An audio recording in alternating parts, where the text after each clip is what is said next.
Welcome back to Secrets of the Stuarts, the series where brittle chronicle pages are peeled back like wallpaper in a haunted palace.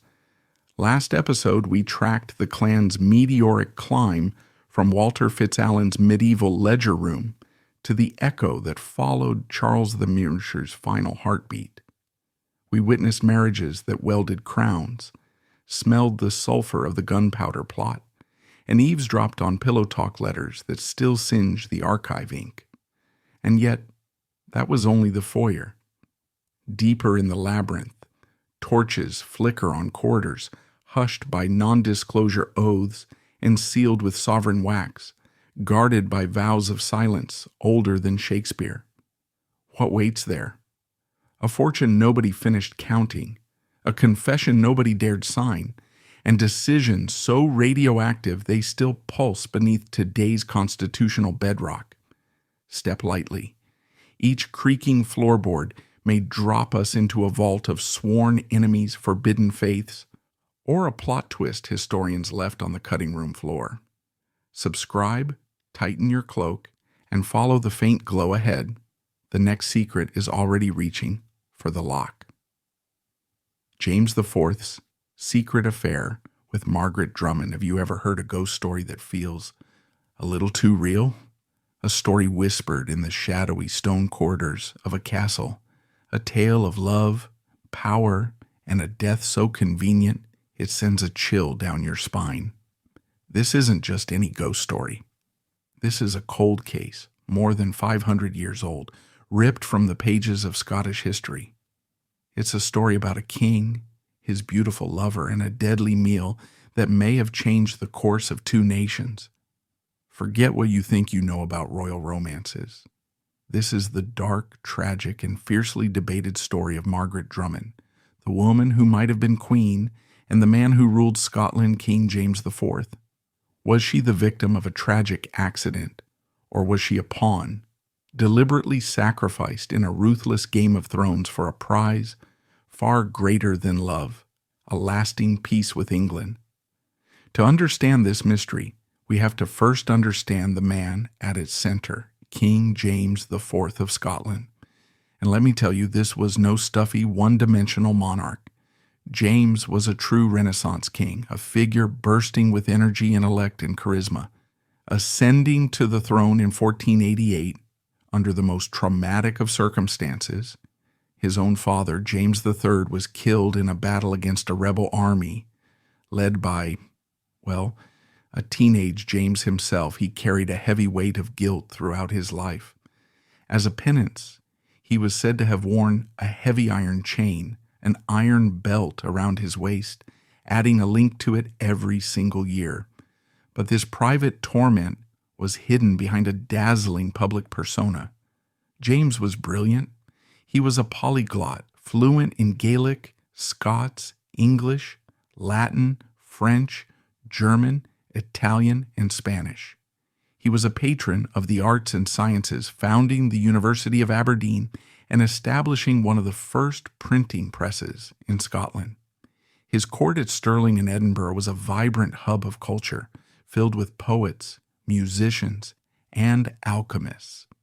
He was fascinated by medicine and dentistry, and court records even show him paying people to let him practice pulling their teeth. He was handsome, energetic, and had an insatiable curiosity about the world. He was also, to put it mildly, a notorious womanizer. His charm was legendary, and a string of mistresses and illegitimate children followed him throughout his reign. He wasn't cruel to them. In fact, he was known for being remarkably generous, providing for his lovers and their children long after the affairs had ended. But his heart, it seemed, was always restless. That is, until around 1496. It was then that a new name began to be whispered in the halls of power, a name that seemed to hold the king's attention like no other: Margaret Drummond. Margaret wasn't just some commoner who caught the king's eye.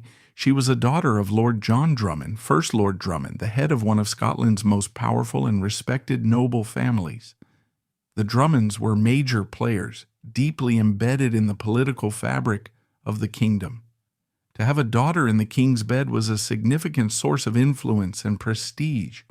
We don't have a portrait of Margaret. No definitive image of her face, but contemporary accounts and the king's own devotion suggest she was a woman of exceptional beauty and charm. He was utterly captivated by her. This wasn't a fleeting fling. Their relationship, which began in earnest around 1496, was a deep and enduring affair that lasted for 5 years. It was a public secret, an open secret that everyone at court knew about.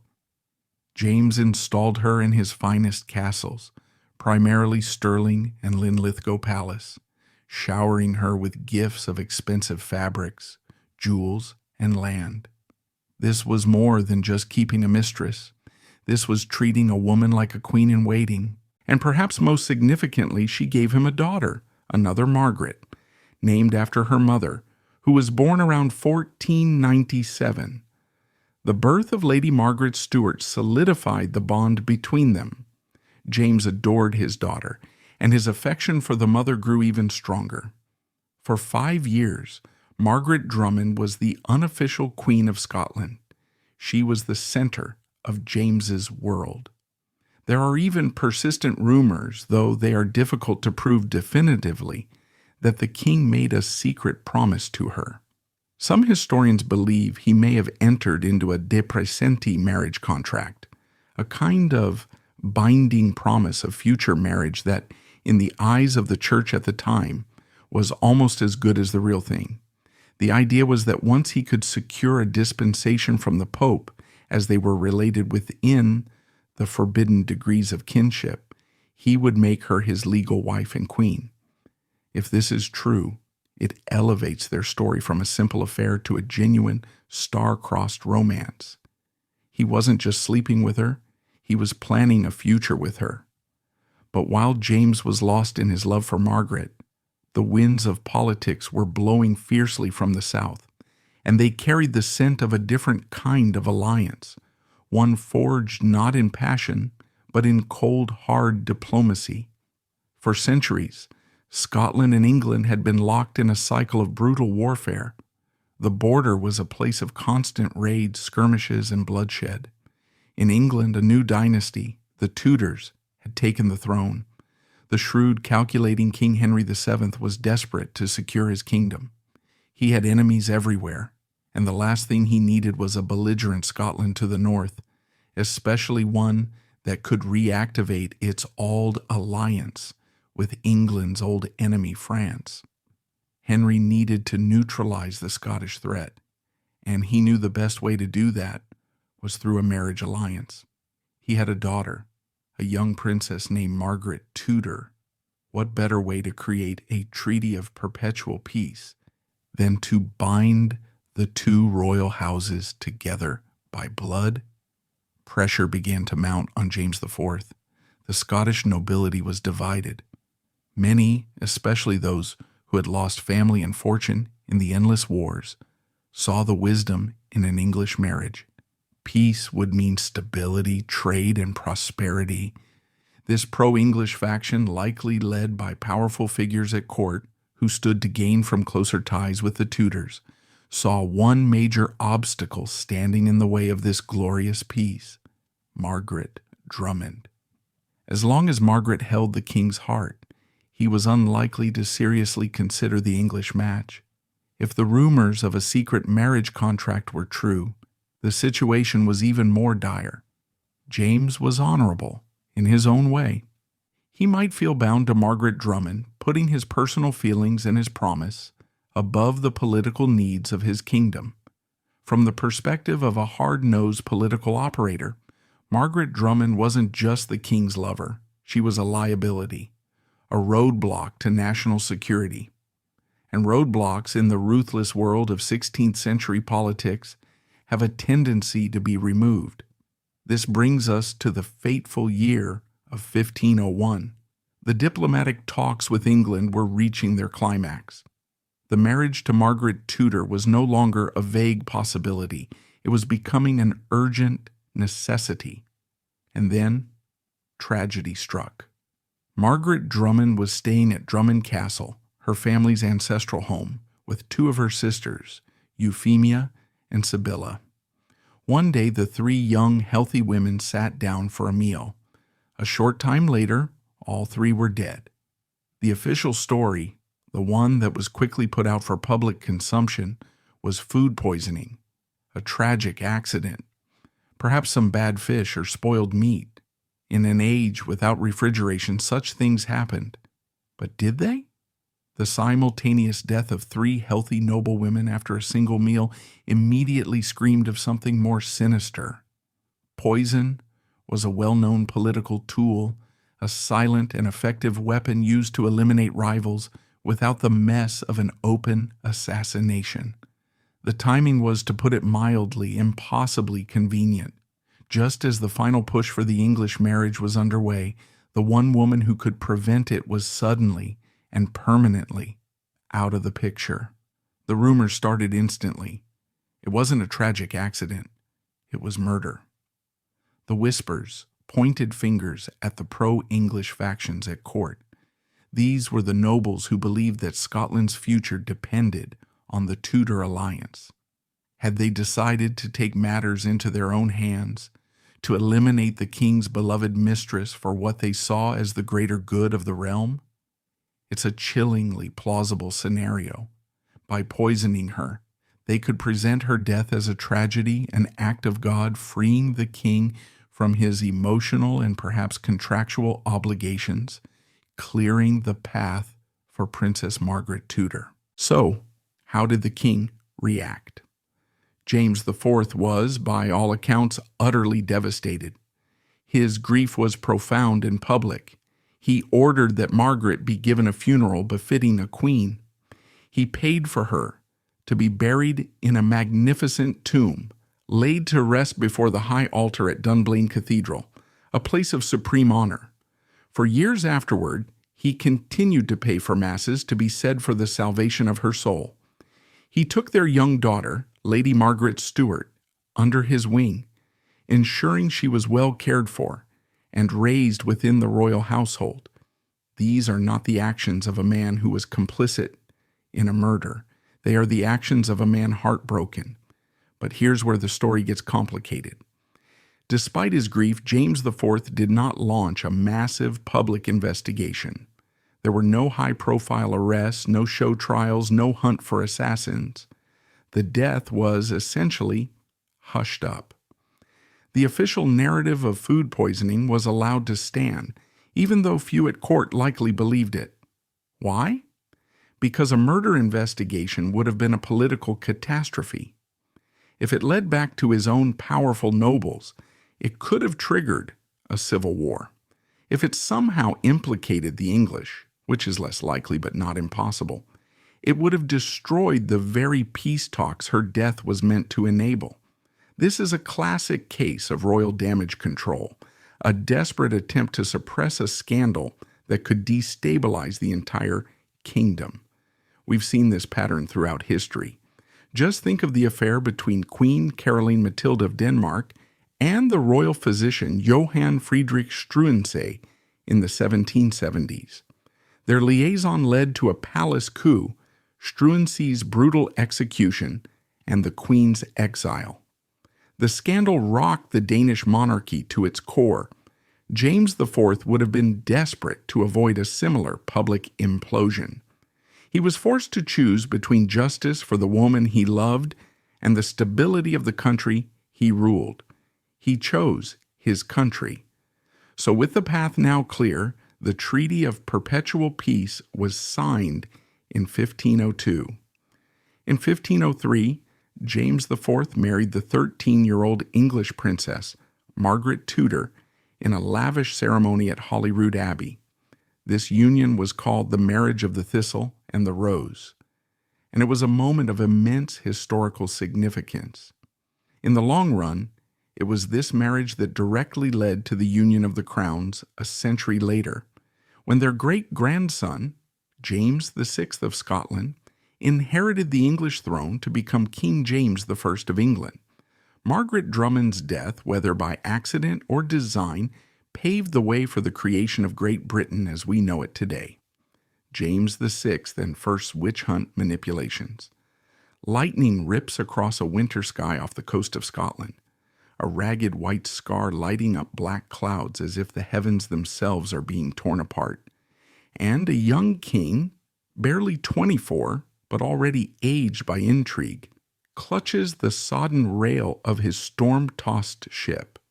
His brand-new Danish bride, Anne of Oldenburg, is somewhere below deck, retching and praying in equal measure while barrels, tackle, and frightened servants slide across the planks. Masts groan like wounded animals, rigging snaps back and forth, and every sailor, teeth-chattering, murmurs the word, "No God." Fearing Christian dares shout, "Witchcraft." In that single nerve-shredding night of 1590, James Stuart, crowned James VI of Scotland at 13 months, destined to rule England as James I, decides that invisible enemies are clawing at the hull of his destiny, intent on drowning him before he can knit two kingdoms into one. What happens next will fuse personal panic, Renaissance superstition, and raw political calculation into one of the most infamous witch hunts in British history, the North Berwick Trials. And behind the bonfires and torture racks lies a darker maneuver, the quiet purge of a rebellious cousin, the Earl of Bothwell, that modern historians call the witch trials that hid a king's purge. James did not grow up expecting to become a swashbuckling hero steering fleets through the northern gales. His entire childhood, in fact, was a tutorial in paranoia. His mother, Mary Queen of Scots, had been forced to abdicate and was now imprisoned across the border in England, her dramatic life reduced to lonely embroidery and desperate plots. Scotland, meanwhile, bucked like an unbroken horse under regencies, noble factions and blood feuds that seemed to erupt every time the harvest failed or a comet flashed overhead. From grim Calvinist tutors, James absorbed the conviction that Satan walked the earth in bodily form, recruiting an army of witches to topple godly thrones. From successive regents, he learned something even more practical. Every crown topples because of politics, not potions, and the surest way to keep a throne is to sense danger before it shows its face. By his late teens, James was already penning Latin essays on the divine right of kings, quoting St. Paul to justify absolute obedience, and lecturing courtiers on the necessity of a strong central state. He was also ducking real daggers.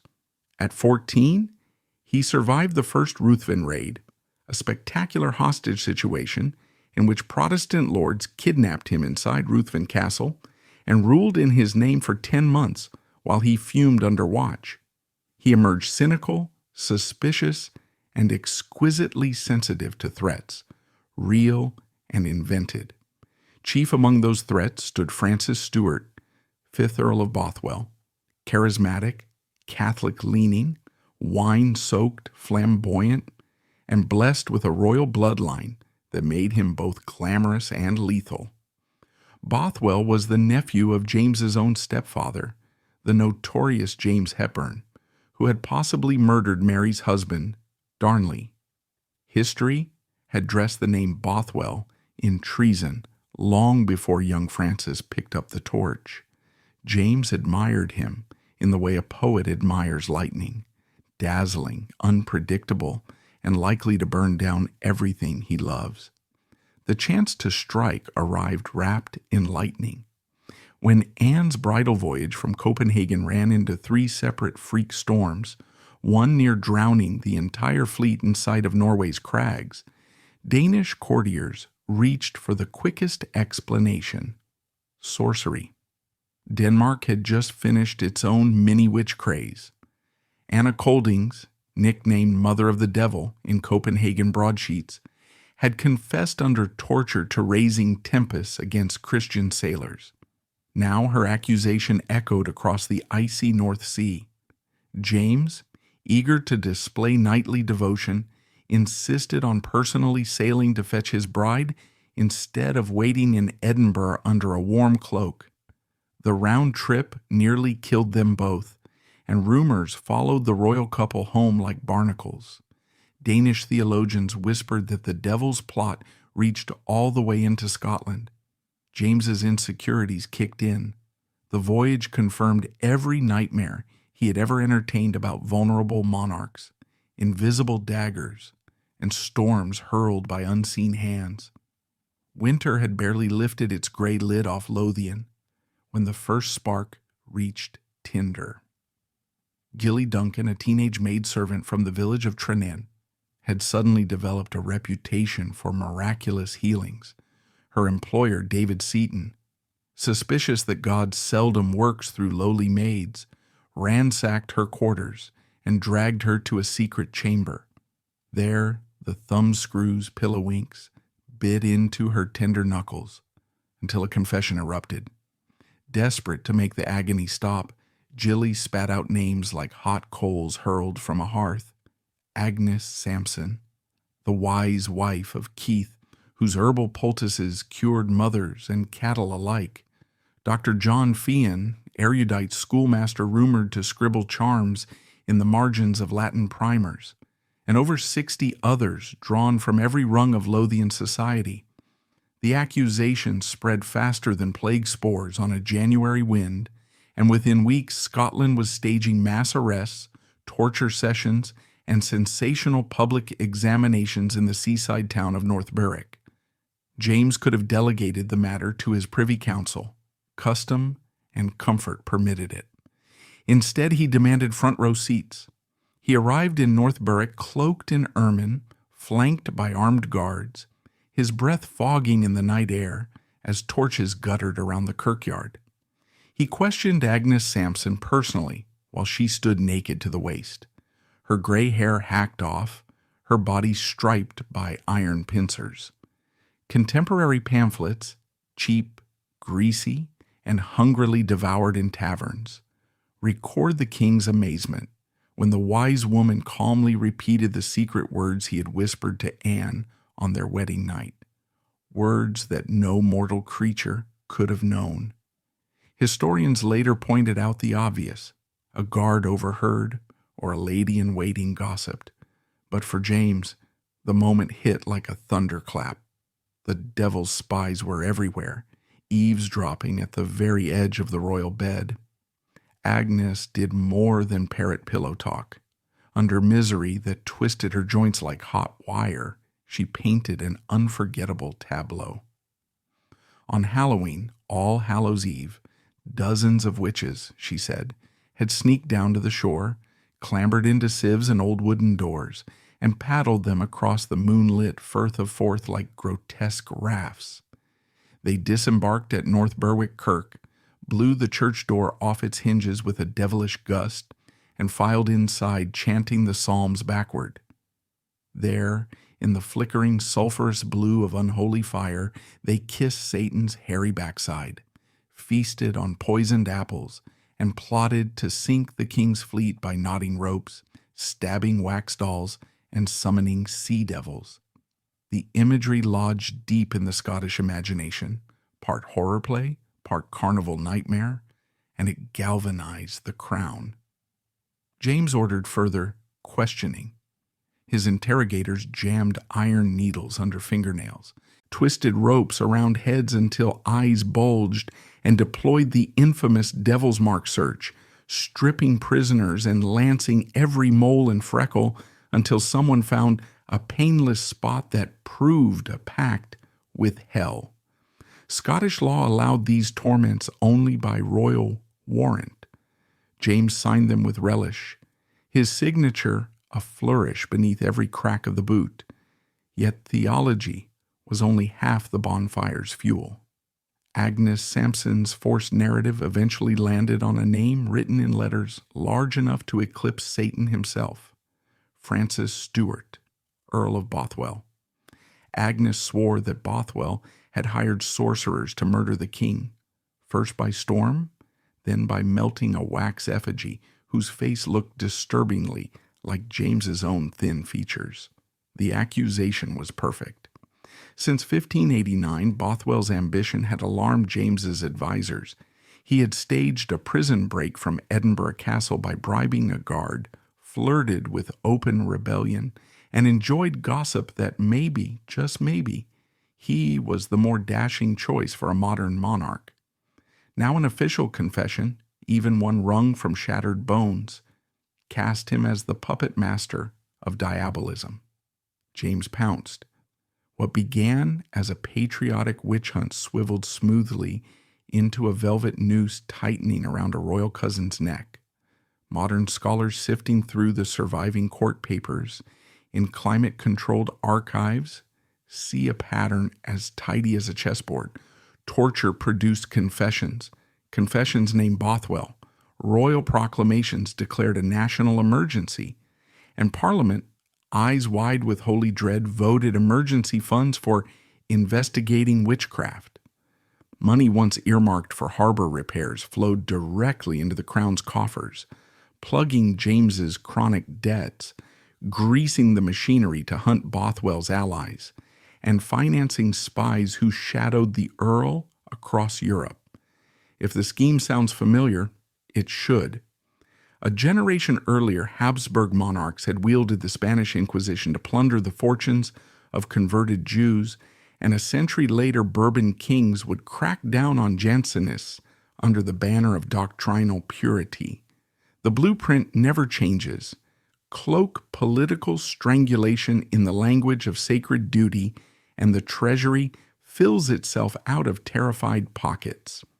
Bothwell, no fool when survival was at stake, fled to the borders, rallied disaffected lairds, fled again, and in July 1593 pulled off one of the Jacobean era's most audacious stunts, bursting into Holyrood House with 40 armed men, cornering James in his bedchamber, and forcing the king to dine with him at sword point. For a day, Edinburgh buzzed. Had the hunter become the hunted? It was bravado, not victory. Within months, Bothwell was declared an outlaw, chased from port to port, wandering through France and Spain before washing up in Naples, penniless, malarial, mumbling about lost crowns until his fevered death in 1612. Meanwhile, the witches of North Berwick fared worse. Agnes Sampson was garroted, her body burned to ash under the castle wall. Dr. Fian endured the dreaded boot, his shins crushed between iron wedges, escaped prison by bewitching his guards, was recaptured at the quay, tortured until his tongue was ripped out, and finally roasted alive.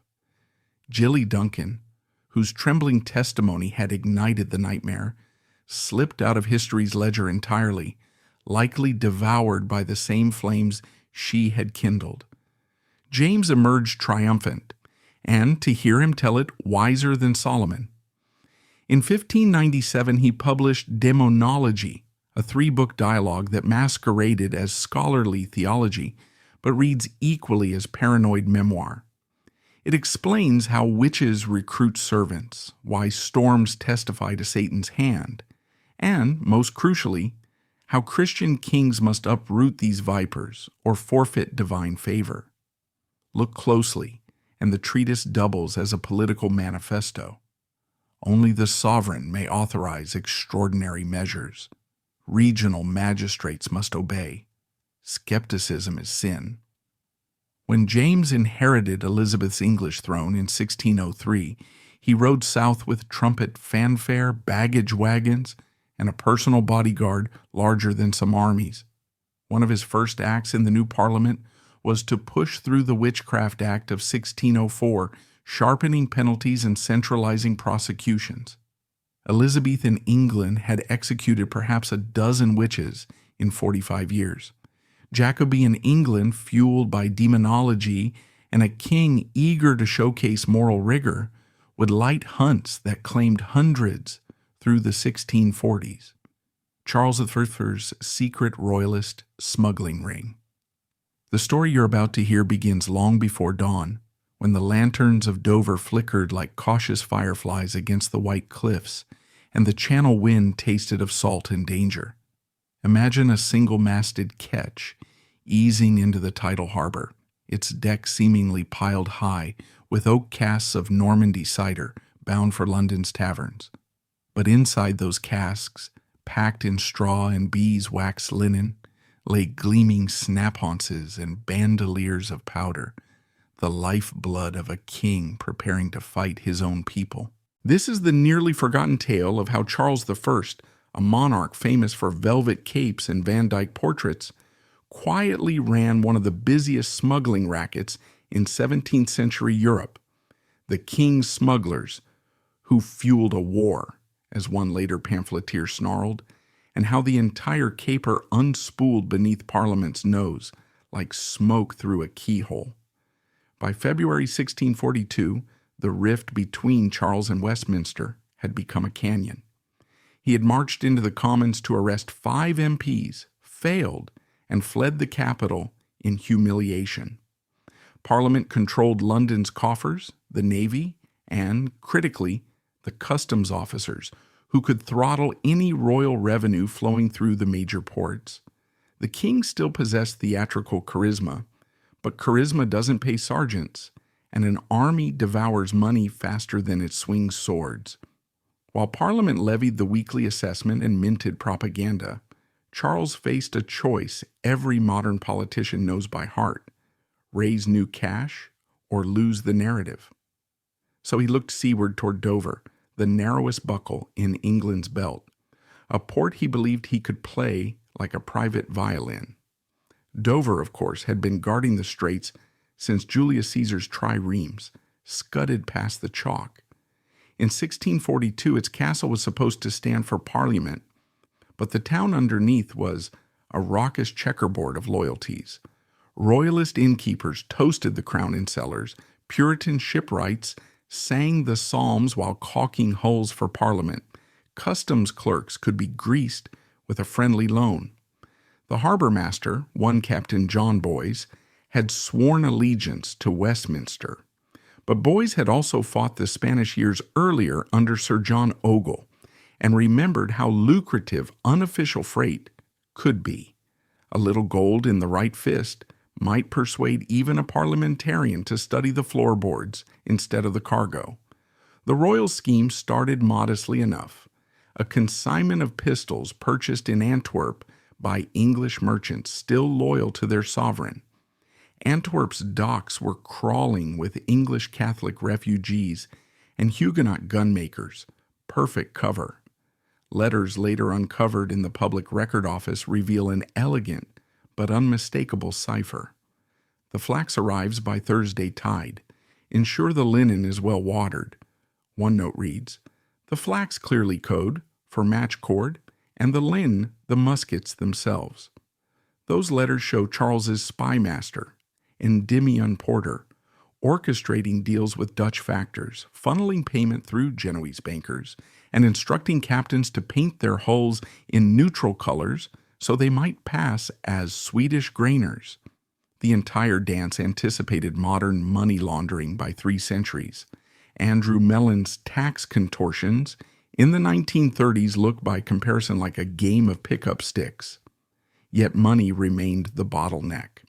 The realm's feudal dues were already mortgaged, and Charles's ability to collect ship money had disintegrated in the political firestorm of the 1630s. Parliament froze royal revenues the moment open war seemed inevitable. To keep his clandestine cargo moving, Charles needed a steady stream of hard coin, specie that couldn't be traced or confiscated by committees of sequestration. Enter Queen Henrietta Maria, a powerhouse fundraiser in her own right. From exile in The Hague, she pawned her diamonds, begged credit from Amsterdam's Sephardic bankers, and toured French courts with a charm offensive that would humble any modern lobbyist. When she returned briefly to Bridlington in early 1643, the Queen's flagship disgorged not only artillery, but also caskets stuffed with coins marked by continental mints, ready for the smuggler's war chest. To minimize suspicion at Dover, the royal agents never unloaded directly onto the main quay. Instead, the ships anchored in the Downs, a patch of relatively calm water protected by the Goodwin Sands.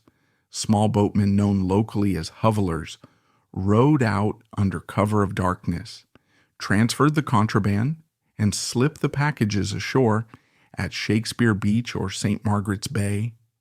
Later, they delivered them by wagon to makeshift armories in Canterbury and Maidstone. Parliament's coastal patrols, undermanned and distracted by chasing prize ships, rarely noticed. When a patrol did ask awkward questions, a purse might tumble open or a musket climb into view. Either way, the patrol usually rode on without a fuss. Every well-oiled racket needs an accountant, and Sir Nicholas Crispy, once the Crown's customs farmer in London, emerged as Charles's favorite number cruncher. Crispy had made a fortune trading African gold and later invented a copper smelting process. Cooking a set of Dover manifests was child's play for him. He even printed bogus bills of lading on parchment stolen from the Tower's own parchment stores. 2 centuries later, oil tycoon Edward Doheny would grease Mexican generals to secure his leases. Crispy foreshadowed that style of palm oiling, slipping gold to clerks who quietly penciled away references to arms and wrote in saltfish. Dover's ledgers, preserved today in Kent archives, are littered with shipments of salmon arriving well outside salmon season.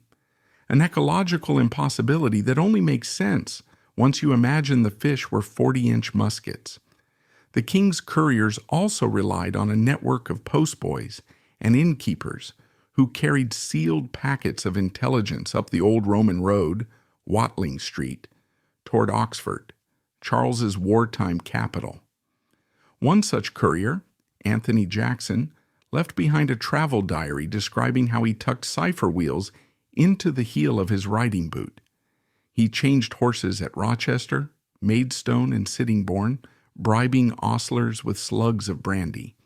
The diary records the fear of recognizing parliamentary patrols by the sober black feathers in their hats.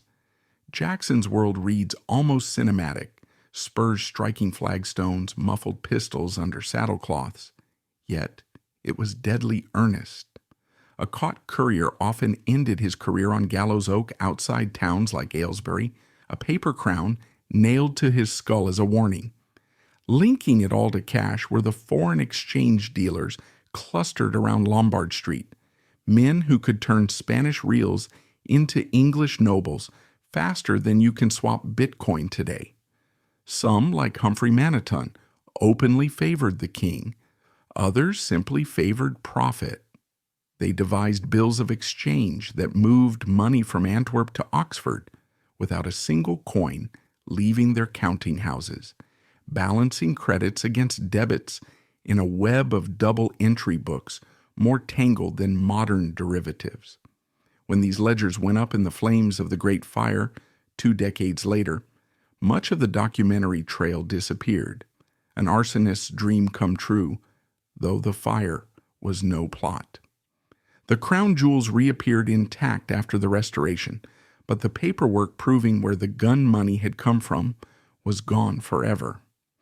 While the smugglers thrived, Parliament smelled a rat. John Pym's Committee of Safety began detaining ships and questioning suspicious Kentish mariners. They set watchtowers on the cliffs, posted reward broadsides, and even co-opted the coffeehouse rumor mill in London. Yet for every sloop confiscated, 2 more slipped in. The sea is a big place, and the Channel, for all its storms, is full of nooks. Prince Rupert himself is rumored to have taken the helm of an armed pinnace called the Swallow during the winter of 1643, hustling kegs of powder under Dutch colors. The image of a royal prince broadsiding customs boats by moonlight became folk legend in Kent, and half a century later inspired ballads sung by smugglers along the Sussex coast. Secrecy, of course, was everything. Only a handful of high courtiers understood the full scope, among them Edward Hyde, soon to be Earl of Clarendon, and Lord Digby, who ferried instructions between Oxford and the ports. A stray parchment could topple the house of cards, so the conspirators adopted a ruthless compartmentalization strategy. Each merchant knew only his immediate contact, never the master plan. That rule echoes down the years in covert operations, whether Mellon's stashing revenue across shell companies in the Caribbean or modern financiers hiding assets within maze-like trusts. If you can't map the network, you can't strangle it. Yet whispers escaped anyway. In late 1644, a flood of anonymous leaflets blamed a popish cabal for bribing French officers to escort gun galleys to Dover. The charges lacked details, but paranoia did not require footnotes. Some modern social media pundits have recycled those old rumors, posting breathless threads alleging that Cardinal Mazarin himself bankrolled Charles out of hatred for English Puritans. The documents, however, remain stubbornly silent. No French Navy logs show warships convoying royal contraband, no Mazarin letter names Dover. The claims float on digital ether, intriguing but unproven, proving perhaps that conspiracy theories age as gracefully as turnips. Charles's contraband kept the royalist cavalry and fresh pistols at Edgehill, the Cornish infantry and match cord at Stratton, and the London train bands back home guessing where the next shipment would surface. The operation grew so brazen by 1645 that a parliamentarian observer complained the town of Dover smelled perpetually of aqua vitae and brimstone. He meant gunpowder, though locals joked he smelled only the herring barrels drying on the quay. But war is a galloping horse. You feed it, or it throws you. Even with the smuggling network humming, the king still lagged financially. Parliament had minted the first national excise tax, enforced by committees of assessment. Meanwhile, the royalists leaned on forced loans and the pawnshop routine, selling jewels today, buying them back never. The collapse came swiftly. After Naseby in June 1645, Prince Rupert's cavalry was broken, and most of the king's field army was either dead or scattered. That autumn, parliamentary commissioners descended on coastal towns with real authority, search warrants, militia, and jail keys. Arrests in Dover netted half a dozen mid-level agents, though the higher-ups melted into Europe. Nicholas Crisp bribed a skipper and slipped to Flanders, leaving unpaid bar tabs in Dover's Flying Horse Inn. Endymion Porter took refuge in Paris. Queen Henrietta Maria, her health failing, retreated to the Chaillot convent, where she paced cloisters, fretting over her husband's increasingly grim letters. When Charles finally surrendered to the Scots near Newark in 1646, the smuggling ring disintegrated overnight. The Scots sold him to Parliament, the new model army marched him to Hampton Court, and Dover's hovellers went back to ferrying legitimate wool bales. The port books for 1647 show a sudden dip in cider imports. No surprise, since cider had never been cider. The final ledger entry in Crispy's hand reads simply, "Our friend is silent, and thus so must we be." He meant the king. Silence soon turned permanent. On a cold January morning in 1649, Charles I stepped onto the scaffold in Whitehall, wearing two shirts so spectators wouldn't see him shiver. The blade fell, the crowd moaned, and the Commonwealth began. Henrietta Maria's secret French subsidies. In the winter of 1637, a gray veil folds over the Thames, muffling the oars of a royal barge that glides toward Whitehall. Inside the cabin, Queen Henrietta Maria fingers a letter whose scarlet silk thread has been sliced so neatly that only she and the courier from Calais know it once bore the sealing arms of her brother, Louis XIII. No one else in Protestant London is supposed to suspect the envelope ever existed, let alone that it confirms another installment of French gold, discreetly laundered through Genoese bankers, has arrived to keep the Stuart court glittering. By the time the barge noses against the palace stairs, the Queen's ladies in waiting have coaxed a smile back onto her face and folded the incriminating page 15 times into the lining of a prayer book. The waves swallow the secret with a hiss, but the money will soon burst into sight as silk backdrops, Inigo Jones scenery flats, and a string of Venetian pearls bright enough to dazzle the dozen bishops who most fear her influence. Those subsidies from Louis XIII are no rumor.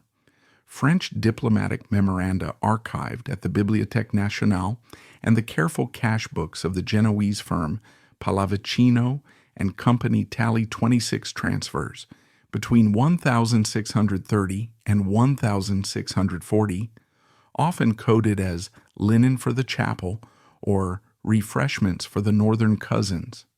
Each tranche averages 25,000 livres tournois, a sum big enough to outfit the Queen's Capuchin confessor, maintain a French choir in the banqueting house, and float the sort of mask that turns winter politics into midsummer fantasy. One surviving cipher key in Cardinal Richelieu's hand spells out why the stealth is worth the trouble. Her presence steadies the English king to a Catholic friendship more firmly than a regiment in the field. Henrietta's need for outside cash is as old as her marriage. When she stepped off the French fleet at Dover in 1625, England's coffers were light from war against Spain, and Charles I's taste for art was already carnivorous. He had just outbid half of Europe for the late Duke of Mantua's picture collection. Parliament, heavily Puritan, grumbled at every request for subsidies, and sniped that the new Queen's household smelled of incense, not thrift. She answered with velvet and choreography. By 1632, court insiders whispered that she and her French agents could conjure lucre equal to a parliamentary grant without a single vote. They were right. The mechanism worked like clockwork. A courier from Saint-Germain would sail into Rye using an alias Jean Leclerc, dealer in lace. He carried a sight draft already endorsed by Pallavicino's London factor.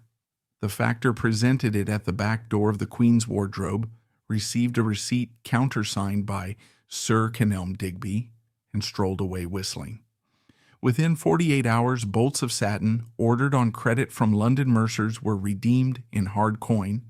The Chapel Royal's French organist found his arrears cleared, and the jeweler George Heriot was measuring the Queen's wrist for yet another rosary bracelet, studded with rock crystal. No paper trail touched the exchequer. No clergyman hostile to papist vanities had standing to object. The secrecy mattered. England of the 1630s still felt the burn of the Armada and the gunpowder plot, and every Puritan pamphleteer believed Rome crouched in the royal closet. If news of French subsidies ever reached the alehouses of Southwark, it could weld Parliament's fractious factions into a single steel girder of outrage. So Henrietta ran what modern spin doctors would call a double studio production.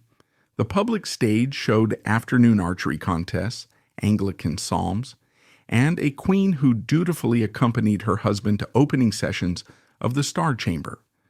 The backlot filmed a different genre, coded letters to Richelieu, Dominican novices smuggled in as chambermaids, and gold écus hidden in barrels of Burgundy for His Majesty's physic. What did all that clandestine French cash buy besides pageantry? Influence. By 1634, the Queen's salons were the social accelerator pedal of Whitehall. A young courtier who wanted a colonial charter might endure 6 months waiting for Lord Treasurer Portland, or garner an invitation to a St. Catherine's Day supper, impress the Queen's almoner with well-pronounced French, and find a signed warrant on his breakfast tray. Catholic recusant fines quietly eased for families who contributed plate to the Queen's charities. French military engineers began to appear at Portsmouth, advising on fortifications gratis. And when Charles I ordered the controversial levies called ship money, taxing inland counties for a navy they never saw, he did so with confidence born of a war chest freshly lined by Henrietta's subsidies. Puritans thought they were fighting a revenue grab. They never realized they were jousting a purse filled in Paris. The balancing act was as precarious as anything in the future. Ringling Brothers entertainers in the Queen's Great Hall could pour out anti-masks ridiculing Dutch Calvinists one night, then pivot to a tableau extolling perfect concord between sister churches the next. Her own children demonstrated the tightrope daily. Their nurses taught them to cross themselves in the nursery, but bow toward the English communion table in public.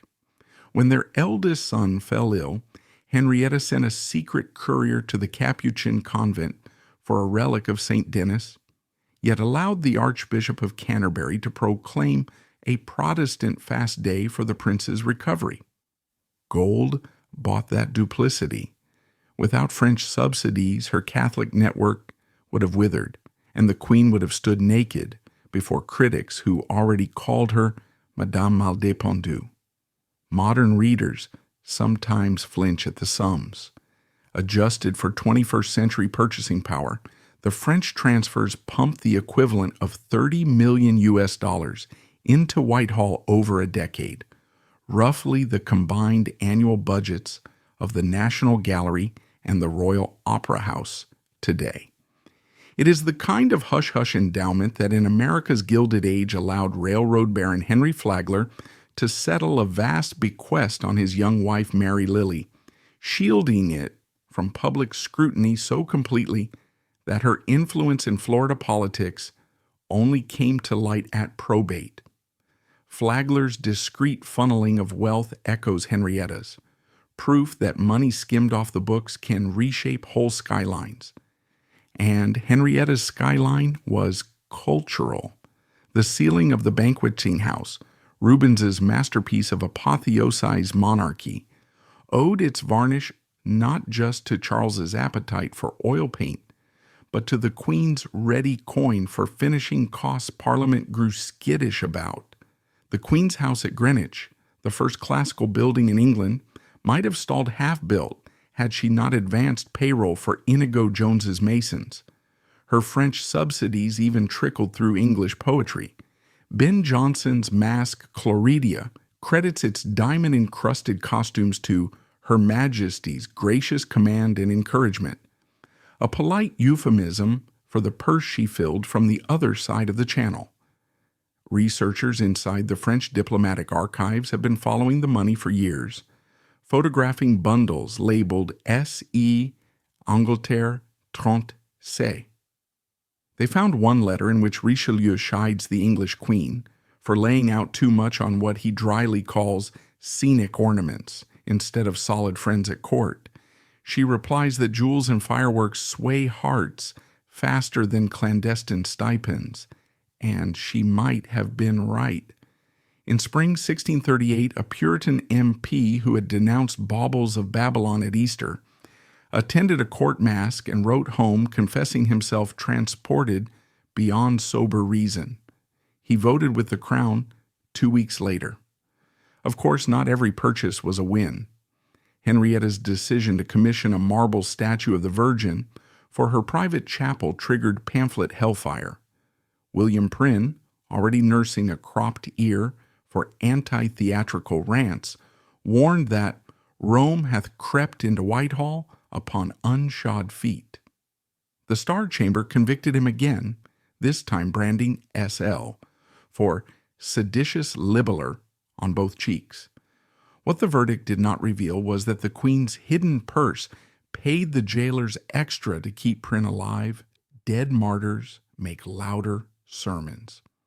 If that sounds like a Netflix plot twist, remember that the age of wooden stakes was also the age of subtle poison and subtler PR. Charles I, for his part, pretended serenity. He knew exactly where the money came from and why his Privy Council must never breathe a syllable. The king had watched his grandmother Mary, Queen of Scots, lose her head over religion and international intrigue. He meant to keep his. So he let Henrietta run the backstage finances while he played the immaculate Protestant husband. Yet observers noted He grew more tolerant of Catholic ritual every year. Her French coins jingled in his strongbox.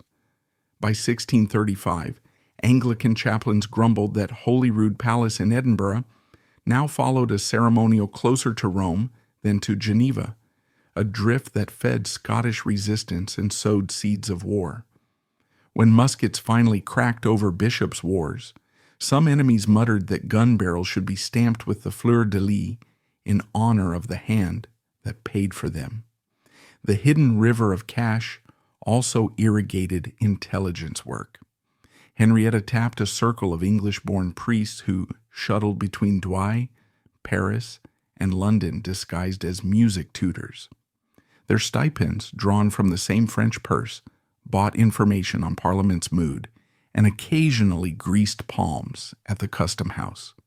One priest, Father Simons, copied ship money debates in shorthand under the gallery and smuggled them to the Queen so she could brief Richelieu on whether England might turn its navy against Spain.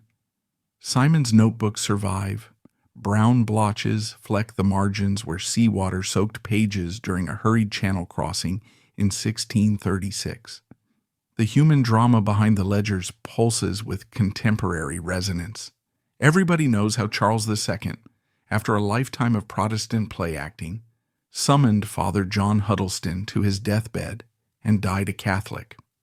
That ultimate U-turn rested partly on memories of his mother's chapel and the formative power of her subsidized pageants. Fast forward to the 20th century, and you bump into Anne Rourke Getty, Hollywood ingenue turned philanthropist, who kept scandal at bay by quietly paying seven-figure sums to a former lover. Money-muffling awkward truths is hardly new. Henrietta wrote the template with a goose quill. The hush could not last forever. Once the Long Parliament convened in 1640, the Queen's enemies smelled blood. John Pym thundered that golden idols from Gaul seduced the monarch away from true religion. The Queen's personal chaplain fled with bags of altar plate. The Capuchin friars smashed their organ to keep it from Puritan hands.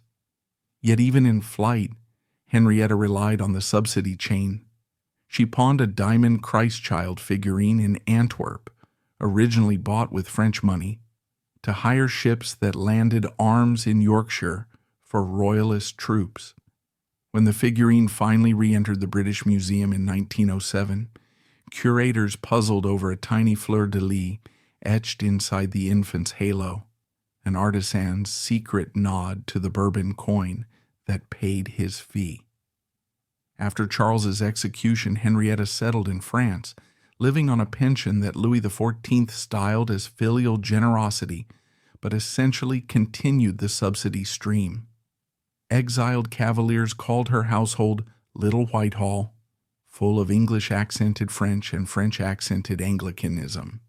She died in 1669, months after attending a mass for her son Charles II's safe arrival in England, a restoration lubricated in part by the diplomatic goodwill her gold had kept alive. The ledger closed, the dividends rolled on. James II's Jacobite escape plot. A hard wind cuts across the Thames like a whetted blade, ripping under December moonlight as if it means to flay the river open. On the muddy southern bank, long after curfew bells have faded, a middle-aged gentleman in a plain cloak steps from a shuttered carriage and stumbles toward a waiting barge. To the dockhands he looks like any anxious Catholic priest fleeing Protestant wrath, but one glance at the ring he keeps hidden in his gloved palm, an emerald set amid the fleur-de-lis of France, would betray his true rank. He is James Stuart, crowned James II of England and the 7th of Scotland, now a king in flight. It is 1688, the year England's nobles have decided that one faith is enough and one king too many. Dutch warships ride the Channel, William of Orange's troops occupy London, and the newborn boy, who should have secured the Stuart line, has instead convinced Parliament that popish tyranny looms. Rather than face a rebel army and a hostile legislature, James has chosen the one option every monarch swears never to choose until the moment arrives. He is running for his life. The scene feels cinematic because it has been rehearsed before, if not on England's stage, then certainly in Europe's. 45 years earlier, Charles I, James's own father, tried to slip out of Hampton Court disguised as a servant and botched it so badly that his jailers laughed. Charles lost his head on a cold January morning. James is determined not to repeat the error. His escape tonight is a masterpiece of clandestine choreography. A Jacobite cell, Catholic gentry, Irish veterans, and even a handful of Anglican loyalists who still believe in hereditary right, has mapped every bend in the river, bribed every oarsman, and memorized every Dutch patrol schedule. The plan is ruthlessly simple. Whisk the king to the coast at Sheerness, smuggle him aboard a light sloop, and sprint for France before William's scouts realize the quarry has bolted. It sounds daring. In truth, it is desperate. In the words of a later French chronicler, James fled not because he wanted to live abroad, but because London no longer held room for his head and his crown at the same time. 2 days earlier, at dark o'clock on a freezing Sunday, James had slipped out of Whitehall in a sedan chair, carrying a purse of gold and a silver crucifix gifted by Pope Innocent XI. He wore no regal purple, only a black peruke and a modest riding cloak that smelled faintly of orange blossoms, Mary of Modena's perfume lingering even as he kissed her goodbye. His queen, far more Italian steel than English satin, had already vanished with their 6-month-old son James Francis Edward, swaddled under a nurse's gown. Contemporary witnesses wrote that Mary escaped dressed as an Irish washerwoman. Modern scholars suspect something closer to a Flemish merchant's wife, complete with spectacles and a forged travel pass. Either way, she and the baby boarded a coal barge at Gravesend, sailed downriver to the Medway, and rendezvoused with a French frigate piloted by the Count de Lauzun, a silver-tongued Gascon who claimed to have fenced the Pope's own rapier in Rome. By the time London's coffee houses learned the Queen was gone, her sails were already gray ghosts on the horizon. James's path was rockier. A first attempt to flee on December 11th ended in humiliating comedy at Faversham, where local militias, half-drunk and wholly terrified, searched his luggage for Jesuit gold and found nothing but a box of baby's feeding bottles. They marched him back to London in a carriage whose windows rattled with thrown stones. William of Orange, just camped at Windsor, calculated that a captive king would inflame civil war, so he ordered James quietly released. The Provisional Council let him voluntarily leave Whitehall a second time.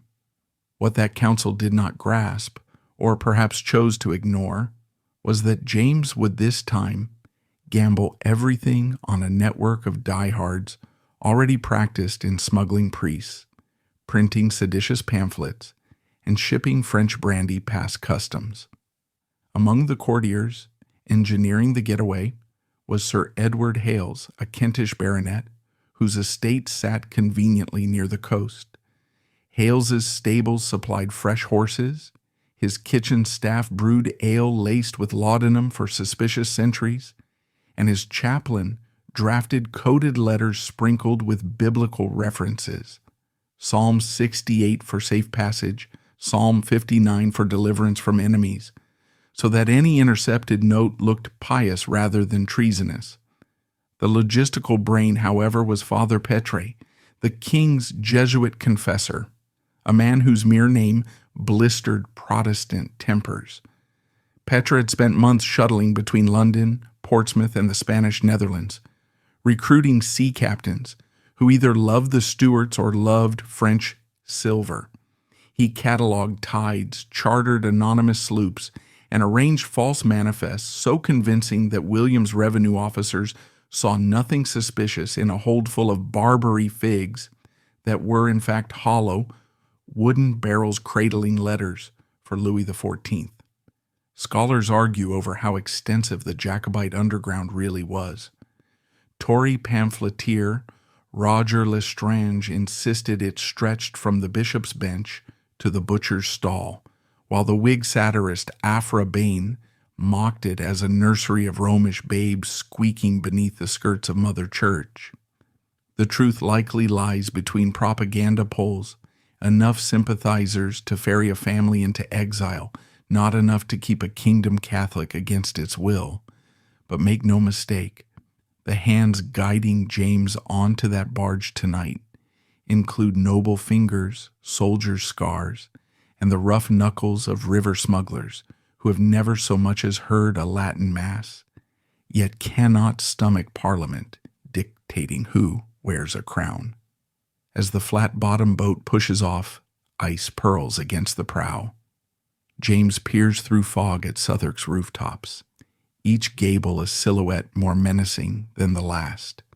He has lived half a century in the shadow of uprisings, Monmouth's rebellion, the Rye House plot, the exclusion crisis, and now the pattern loops shut. Parliament calls this upheaval the Glorious Revolution, but from James's vantage point the glory looks suspiciously like armed eviction. He fingers a small sealed packet tucked inside his doublet. Letters of credit drawn on the French treasury, countersigned by Louis XIV himself. The Sun King's generosity is legendary, though never entirely free. Louis intends to keep England friendly, or failing that, to keep its exiled king indebted. Either outcome suits Versailles. The barge moors near the Isle of Grain, where a single lantern winks 3 times, Peter's signal that the path inland is clear. James rides under cover of hedges, escorted by 4 mounted guards whose breastplates bear no insignia. At Sheerness, they find the sloop Happy Return, a name so dripping in irony that even James manages a rueful smile. Her skipper, Captain David O'Brien, is a Catholic from Cork, whose tavern debts vanish whenever French agents visit.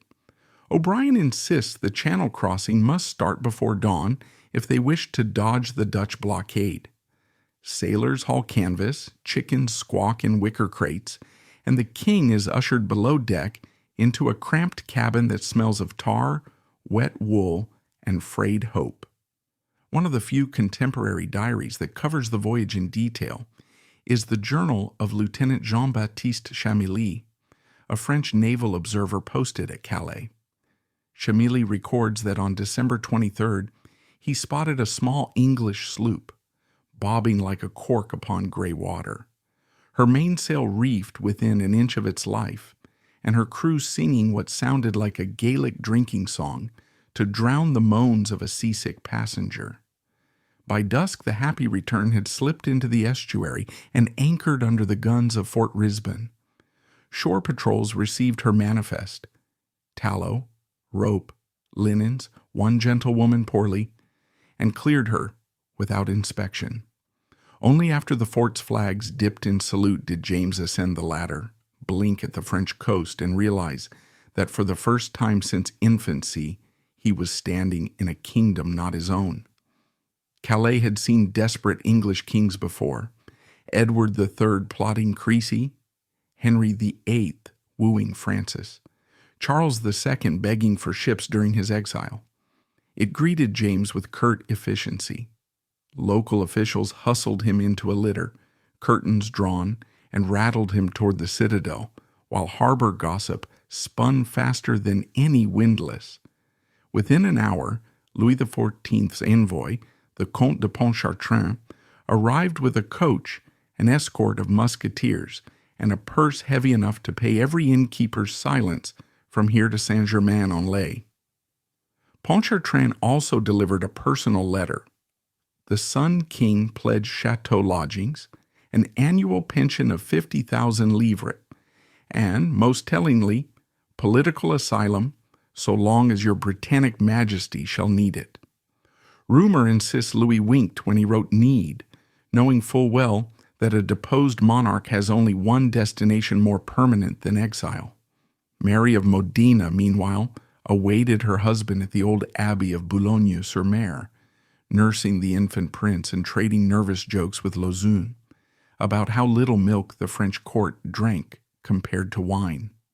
Jacobite chronicler John Evelyn's letters describe their reunion. The queen rushing into James's arms, the baby squalling at the unfamiliar smell of sea salt and male sweat, the king blinking back tears because this single fragile family moment was the first he had earned in 3 savage months. Evelyn also notes a less tender detail. Before dawn, Pontchartrain's clerks hustled everyone onto the road again to prevent Dutch spies from confirming the royal party's location. The convoy rattled over frost-cracked roads, while outriders scattered coins to peasants so that no one could claim James traveled without popular blessing. If the physical escape had lasted days, the political fallout would span decades. In London, William's Provisional Council framed James's flight as abdication. Parliament declared the throne vacant, offered it jointly to William and Mary, and hammered out the 1689 Bill of Rights, a document that would one day inspire American revolutionaries and Australian legislators alike. For Loyalists, however, the language of liberty sounded suspiciously like a deed of theft. Ballads printed in Dublin depicted James as a slaughtered lamb, William as a Dutch butcher, and Parliament as a pack of wolves howling for Catholic blood. Scottish Highland chiefs composed laments predicting rivers of red if the rightful king were not restored. Within 3 months, Viscount Dundee would raise the Jacobite standard at Killiecrankie, and the 9 Years' War would sprawl from Ireland to the Low Countries. The secrecy surrounding James's flight makes fertile ground for comparison, and historians love their parallels. Some liken it to Eleanor of Aquitaine's clandestine maneuvers during the Great Revolt against Henry II, a duchess orchestrating letters through cloister windows and bribing mercenaries in candlelit naves. Others reach for 20th century analogies, pointing to the hush-hush handling of Kathleen Kennedy's fatal 1948 crash in France, when the Cavendish family and the Kennedys locked details away to protect political futures. Then there is the darker echo of Morton's Michael conviction cover-up, a modern miscarriage of justice that saw crucial evidence buried for years. Each case, centuries apart, illustrates how powerful families airbrush inconvenient facts, whether smuggling a king across the channel or hiding the truth of a trial transcript. The mechanics differ, horse litters versus press embargoes, but the motive is identical. Control the narrative before the narrative controls you. Anne's secret pregnancy concealment, Dawn, has barely touched the east-facing windows of Kensington Palace when the knock comes at Queen Anne's chamber door. Behind the velvet drapes, the air is thick with lavender and laudanum. The queen wakes in pain, the ache in her swollen joints an old companion. Her ladies know the drill, first the basin, then the lace cap, then the practiced silence. They do not speak of the streaked sheets whisked off the bed in the dim hours of night, nor of the tiny bundle a trembling midwife carried down a back stairwell and placed into a cedar casket, no larger than a bread loaf. Another child is gone, one more fragile promise that never drew breath, snuffed out before anyone beyond this room will truly know. By the end of breakfast, the palace will hum with carefully scripted reassurance. Her Majesty is merely fatigued. No visitor, no ambassador, no wandering footman will suspect that the House of Stuart has just lost another chance at its future. This choreography of concealment has been refined over 17 pregnancies, from the stillborn daughter of 1684 to the final desperate miscarriage in 1700. Anne's body has been a reluctant battlefield, her womb both hope and hostage. 17 times she carried, 17 times she bled, buried, or wept. And only one child, the cherubic Duke of Gloucester, lived long enough to toddle across the marble hall. Even his brief, uncertain life was supervised by courtiers who counted each pulse of his fevered brow the way a banker studies coin, because the fate of nations clinked inside that frail chest. When he died at 11, gasping through scarlet-striped lungs, the sob that escaped Anne's throat sounded less like a mother's cry and more like a dynasty's death rattle. Yet outside the Queen's apartments, the public saw what it was meant to see: a sovereign occasionally indisposed, but ultimately stalwart, a realm secure, a lineage still viable. Letters between ministers were scrubbed of hints that the cradle sat empty. The London Gazette printed jubilant prayers for quick recoveries. Even the king's midwives signed oaths binding them to silence. The motive for the charade was brutally simple. Should the English nation comprehend how close it stood to a childless throne, Parliament might accelerate plans already whispered across smoke-fogged taverns to invite a distant Protestant cousin from Hanover to replace the last living Stuart. The thought chilled courtiers loyal to the old line. So they guarded Anne's tragedies the way a sentry guards a city gate, papering over each miscarriage, stillbirth, or infant burial with the stiff varnish of protocol. Anne herself was no stranger to masking pain. She grew up amidst the whiplash of Restoration politics, where a father crowned King James II could wake up Catholic one morning and be chased from his kingdom by sundown. As a teenager, she mastered the art of smiling through uncertainty. While her sister Mary crossed the sea to marry William of Orange, Anne stayed home, accepted a match with Prince George of Denmark, and prayed, devoutly, heartbreakingly, that duty and affection would align. History likes to paint George as dull, heavy-set, almost comic beside his shrewd English wife, but in private letters he appears gentle, dependable, tender, when her ankles swelled and her spirits flagged. He sat by the fire reading Danish psalms while court physicians bled her in hopes of balancing imaginary humors. He held her hand through labors that ended in silence. He dismissed servants who dared speculate on her fertility. Theirs was not the grand, scandalous romance of Restoration gossip, yet it pulsed with a stubborn loyalty that stood firm when so much else in Anne's life crumbled. The first signs of real trouble arrived with her third pregnancy, when abdominal pains sharpened into daggers midway through Lent, 1687. Sir Thomas Wharton, one of the era's most respected royal surgeons, recorded swelling, fever, and an unseasonable discharge, the polite euphemism for hemorrhage. The fetus was lost, along with Anne's illusion that youth alone would deliver healthy heirs. From then on, each conception came draped in dread. Some modern researchers suspect lupus or antiphospholipid syndrome. Others point to untreated gestational diabetes or the residual effects of smallpox scarring Anne carried since childhood. Whatever the cause, the result was tragically consistent. Late-term miscarriages that left her confined to bed for weeks, joints inflamed, spirits sinking in cycles as predictable as they were cruel.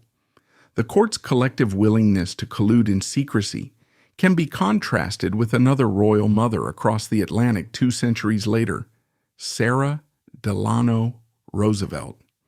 Long before television or social media, Sarah mastered image control with a ruthlessness that would make modern press secretaries blush. When her son Franklin contracted polio in 1921, she orchestrated a carefully staged campaign of optimism, shielding photographers from capturing his wasted legs, choreographing public arrivals so that he appeared healthy, vibrant, unassailable. If Sarah built a fortress around FDR's infirmity, Anne's courtiers built a labyrinth around her loss, both strategies born of fear that an empire might falter if its figurehead were perceived as fragile. Anne's labyrinth, however, contained passages far darker than Sarah's bright parlor windows. Physician notes from 1692 speak of ossa infantis inter viscera reperta, tiny bones discovered in the womb weeks after a silent miscarriage, causing septic fever that nearly killed the queen. The palace responded with deeper denial. Orders were issued to destroy linen, burn straw mattresses, and limit all talk of the sorrowful event to a handful of trusted attendants. These measures worked on the surface. London continued its coffeehouse arguments over French tariffs and the price of Jamaican sugar, largely oblivious that their monarch recovered from a brush with death. But every secret exacts its toll. Anne grew heavier, the gout worsened, and her once lively eyes, Sir Godfrey Kneller painted them a sparkling nut brown, dulled beneath permanent circles of exhaustion. The political stakes rose in tandem. In 1701, Parliament passed the Act of Settlement, naming Sophia of Hanover and her Protestant heirs as successors if Anne died without viable issue. Overnight, a hypothetical turned concrete. Every miscarriage made the Hanoverian future more certain. Sarah Churchill, Duchess of Marlborough, who had strutted through Anne's private apartments for years, calling her friend Mrs. Morley, sensed the shift. Where once she'd cooed in sympathy over lost babies, she now pressed the Queen to keep writing, keep attending council, keep nursing the illusion of strength, because Sarah's own influence depended on her mistress remaining on the throne. Their friendship curdled under the weight of unspoken grief and competing ambitions, culminating in the famously explosive quarrel in 1711, when Anne refused to extend the Duke of Marlborough's command, and Sarah hissed that the Queen must take counsel even from her physicians, if not from her friends. The subtext was clear. Every new ailment, every limp, every absent heir chipped away at what little authority Anne still possessed. Contrast this with Adelaide Frick, daughter of American steel magnate Henry Clay Frick, whose life in gilded mansions was similarly haunted by a family more invested in appearances than well-being. Adelaide's recurring bouts of severe depression were hidden behind closed curtains at New York's Fifth Avenue Palazzo. Visitors were told she suffered merely from nerves. Doctors were bribed to record vague diagnoses, much like Anne's medical men scribbled euphemisms in their ledgers. What society can't tolerate, society often pretends does not exist. In both Kensington and Manhattan well-appointed rooms, muffled sobs no etiquette book could acknowledge. Another echo of Anne's predicament surfaced in the saga of Jean Morton Cudahy, mid-century socialite married into Milwaukee's meatpacking dynasty. Jean endured years of miscarriages, postpartum depressions, and marital strain a world away from the Bourbon rose silk of St. James's, yet the emotional choreography was familiar. When asked about the absence of children, she laughed lightly, offered a diversion, pivoted to the weather. Friends later recalled learning only from hushed rumors that Jean had sought experimental fertility treatments then deemed too embarrassing for polite conversation. The language changes, the silence remains. Back in 1700, as London prepared to celebrate the new century, Anne faced heartbreak on a scale that dwarfed even her previous losses. On July 30th, her beloved Gloucester woke feverish and complaining of headaches. Within days, he slipped into a delirium punctuated by pustules. Modern analysis suggests smallpox or bacterial meningitis. Anne and George kept vigil, praying, bargaining, watching physicians bleed an already weakening boy in hopes of drawing out the illness. The moment his heart fluttered to a stop, a messenger galloped to Parliament. The male heir was gone. According to one Chamberlain's diary, Anne screamed as though from the pit of hell and then fell insensible. Yet within a week she appeared in public, veiled, stoic, acknowledging condolences with the faintest nod. Her grief could fill St. Paul's Cathedral, but the show, always the show, must go on. Rumors sprouted in the vacuum between what people saw and what they sensed. Some London pamphlets muttered about poisoning, whispering that Jacobite agents loyal to James II had infiltrated the nursery. On what we would now call a wild conspiracy post, one pamphleteer even accused Anne's half-brother, the old pretender, of hiring an apothecary to slip arsenic into the child's posset. The allegations were baseless then, just as similar poison plots resurface baselessly in modern social media storms. Scholars sifting original autopsy notes find no evidence of toxins, only the tragic biology of an immune-compromised boy. But misinformation feeds on sorrow like ivy on stone. The Queen's staff responded with the only weapon they trusted: more silence. Health crises stalked Anne to the end. By 1705, she could no longer walk without assistance. By 1709, political cartoons depicted her as Brandy Nan, implying gluttony and drink, though observers noted the swelling in her legs and torso looked more like congestive heart failure. When George of Denmark died in 1708, Anne's support structure buckled. She retreated further behind damask curtains, nursing both literal and figurative heartache.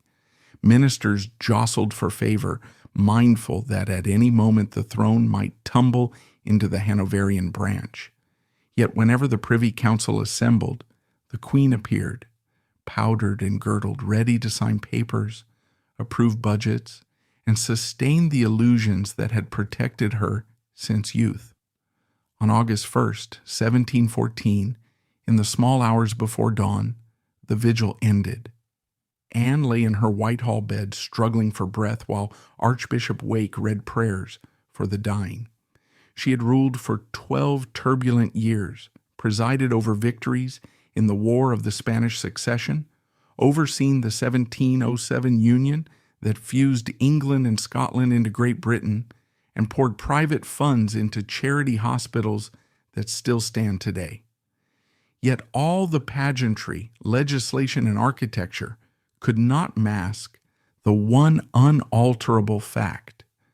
The crown she guarded would leap across the North Sea to George the Fern of Hanover because her body, through no want of trying, had refused to carry a living heir to adulthood.